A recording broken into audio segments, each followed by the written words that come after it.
Okay, so you'll see now that I've carried on with the foliage all the way around, so that I've got a nice full foliage wreath.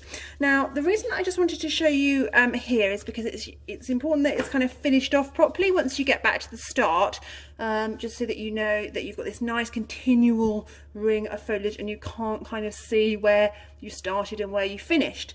So you'll see now that I've got to this stage, I've got about that much, I don't know, about the size of my thumb of the moss ring left to cover.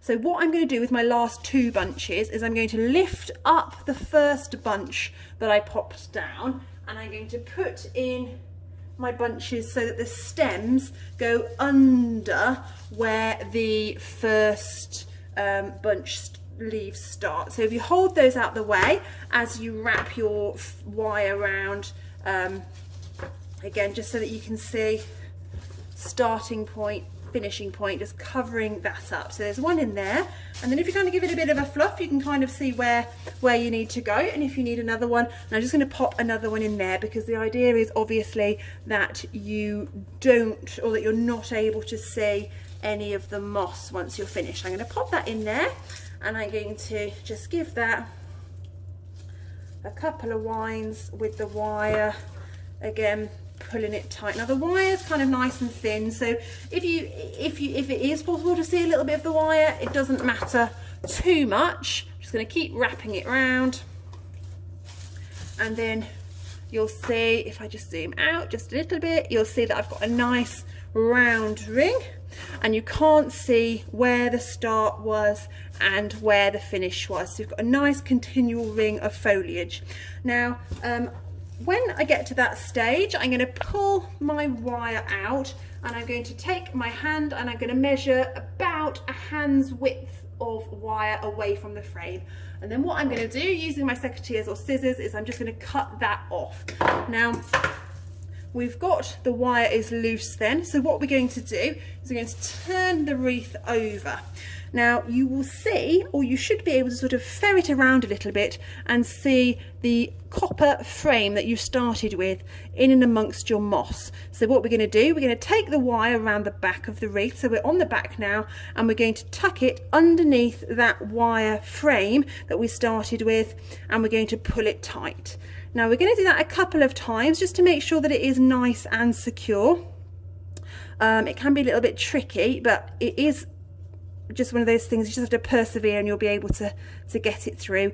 I'm going to do it third time lucky, and then on my third time I'm going to thread it through the loop that the wire has created, as if I'm finishing off. It's a bit tricky to see, I'll put my hand there so you can see the wire, but as if I was finishing off with sewing.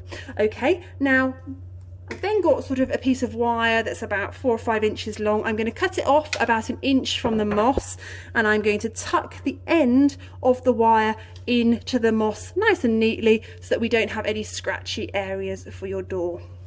Now you'll see that my wreath is quite nice and round, but I'm a little bit of a perfectionist, and I think actually there's a little gap here. I'll just move it over so you can see. There's a little gap here that I would like to add something extra into.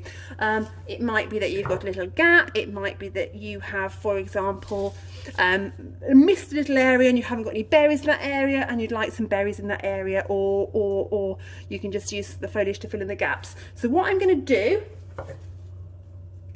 is take a piece of foliage. So you'll see I want it to fit in there nicely so that we can fill in that little gap that's there. So the way that I'm going to do that is I'm going to take my reel of wire, and I'm just going to move the wreath out the way so it's easier for you to see, but I'm going to take the reel of wire, and I'm going to bend it over about an inch at the top.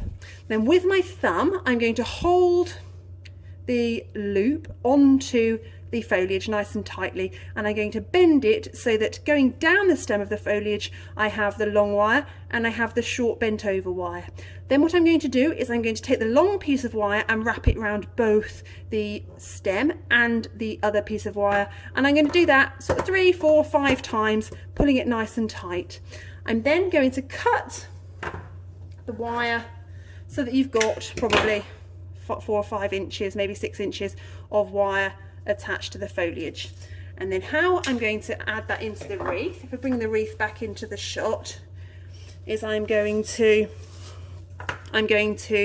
here's the gap that I want filling a little bit. I'm going to get to the end of the wire and I'm going to poke it into the moss. Now the wire is bendy, I appreciate that, and so it can be a little bit tricky to get into the moss, but you will be able to persevere and just feed it in and pull the piece of foliage into the position that you want it to be in. Now I've just lost the other end of the wire, but it will be here somewhere. Sorry, I just pulled it out just so I couldn't see the end of the wire. I'm going to poke that in there, feel where the other end of the wire has come out. Ooh. And pull that through nice and tightly.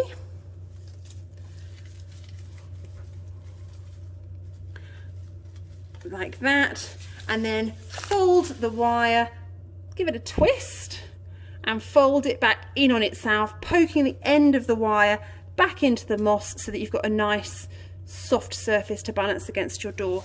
But you'll see that that filled in that gap that I wasn't happy with, so I've now got a nice circular wreath. Okay, I will put some sturdier wire in your pack in case you find it tricky to use this bendy wire to add extra bits into your wreath. I will put some sturdier wire in just in case. You can use either. Okay.